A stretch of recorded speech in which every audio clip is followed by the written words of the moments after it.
մեր դիտողները sense նաև ուշադիրն են ու դու ես հաստատ նայել աշխատանքի բերումով դու տեսել ես որ վերջին օրերին ինչ որ շատ ինտենսիվ զրույց կա այն մասին որ Հայաստանն ու Թուրքիան հեսա պատրաստվում են սահմանների բացմանը դրա մասին գրում է Bloomberg-ը հղում կատարելով իր աղբյուրներին ասում է որ 6 ամսվա ընթացքում բացվելու է դրա մասին այսօր խոսում է ուրեմն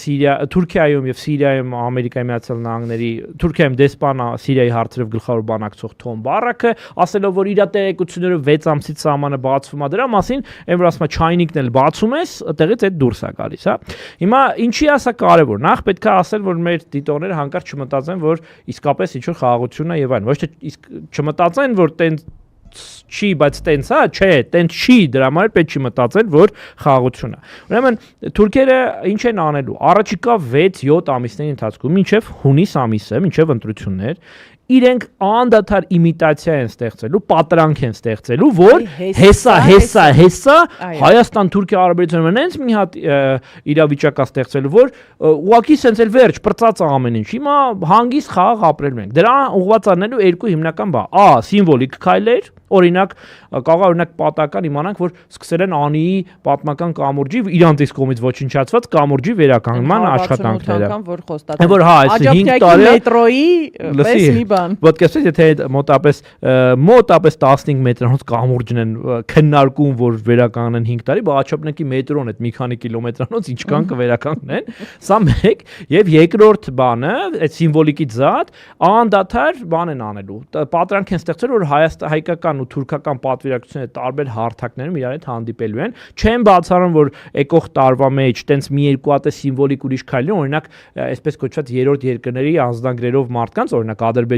Ադրբեջանի անձնագրով մարդկանց համար բացեն սահմանը, տենց մի երկու հատ անցում լինի ու պատկերացրեք այդ կադրերը, այդ անցման քանի ռակուրսով են ցույց տալու, որ կնիքը խփվեց, եկավ, կարող այնտեղ դաժե հուզումնալից ինչ որ պարին, ինչ որ թուրքա մտնում է Հայաստանի դրոշի առաջ խոնարհվում է, բան, որտեվ ես տեսել եմ ոնց են թուրքերն անում այլ երկրների հանդեպ, բայց ամբողջ իմաստը լինելու է այն, որպեսզի տպավորություն ստեղծի, որ այդ ամեն ինչը կա, այդպիսով ապահովելով դե ֆակտո վարչապետին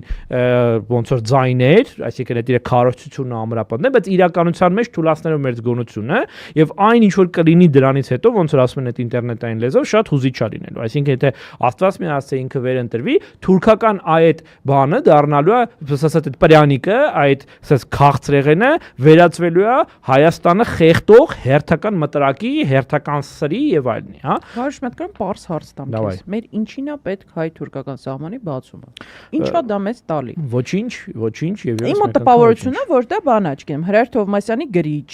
Ղազախական ցորեն, ինչ որ այտենց հերթական միֆական единорог է։ Գիտես ինչն է հետաքրքիր, որ չես հասկանում ինչի տապ։ Ախր ամենաուժեղը, որ այդ թուրքերն են այդ միֆը մեր մոտ ստեղծել ու տարածել 90-ականից, որ դուք չեք կարող ապրեք առանց բաց թուրքական սահմանի։ Իրականում տենց չի մեկ, երկրորդ դրա տակ ոչ մի հաշվարկ չկա եւ երրորդ, իրանք իրականում հենց իրանց էլ պետք չի բաց սահման։ Այսինքն իրենց ոչ մի բան դա չի տալիս, ոչ մի իմաստով։ Ընդհակառակը փակ սահմանի այդ բանը օգտագործելը, խայծը օգտագործելը, որպեսի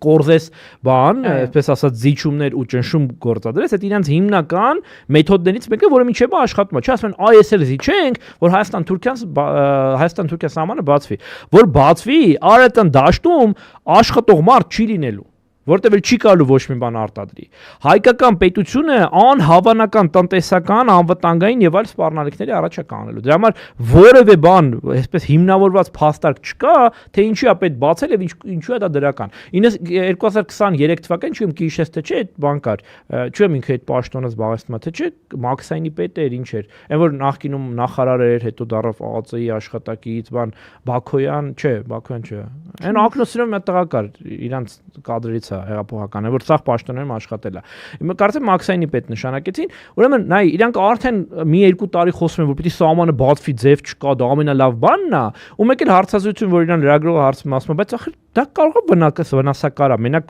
սահմանը բացվելը մենակ օգուտ չի կարա լինի, էլի, քո ռիսկեր կան, ասում եմ,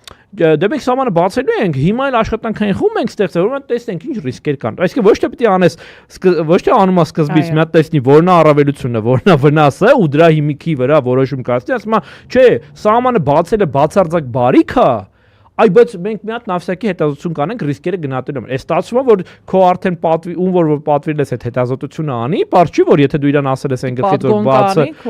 պիտի բերի քեզ հարմարեցնի։ Բայց ես քեզ ասեմ ոչ Սյունիքի վերաբերյալ, հա, կոմունիկացիաների բացման, ոչ հայ-թուրքական սահմանի բացման վերաբերյալ տնտեսական որևէ հաշվարկ մեզ ցույց չեն տալի։ 5 տարի է բոլոր փորձագետները ասում են ինքեր ճանաչում Ադրբեջանը ներկայացնում է, Թուրքիան ներկայացնում է, Կենտրոնական Ասիայի պետությունները ներկայացնում են իրենց տնտեսական հաշվարկների միջանցքի վերաբերյալ, քանի տոննա ինչքան բեռնափոխադրում է լինելու, որտեղով, ոնց եւ այլն։ Եվ ինչ են շահելու իրան։ Ինչ են շահելու, ինչ են կորցնելու, Վրաստանի դիրքավորում էս ամեն ինչ մեջ, սաղ գիտենք։ Միակ ցենց սպիտակ կետ է այդ ամեն ինչի մեջ Հայաստանի շահն է, որը պետք է արտացոլվի գոնե ինչ-որ տնտեսական պրոֆիտով, որի վերաբերյալ ասում ես մի թիվ կարակ հաշվարկ ցուցակ։ Այ նրանք տվել են, սաղի հաշվարկը կա։ Այդ սաղ բեռը կարծես թե պետք է անցնի քո տարածքով, չէ՞, մեկ կարես հաշվես թիվ ասես։ Իսկ կարող է չի անցնելու այդքան բեռ քո տարածքով։ Իսկ կարող է լրիվ ուրիշ նպատակով է այդ սաղ կոմունիկացիաների բացման մասին խոսք գնում։ Իսկ կարող է դու նույնիսկ եթե անցնի այդտեղից չես ունենալու, այո։ Մենք գիտենք որ դրանք հարցեր, որոնց պատասխանները մեզ չեն տալիս։ Գիտես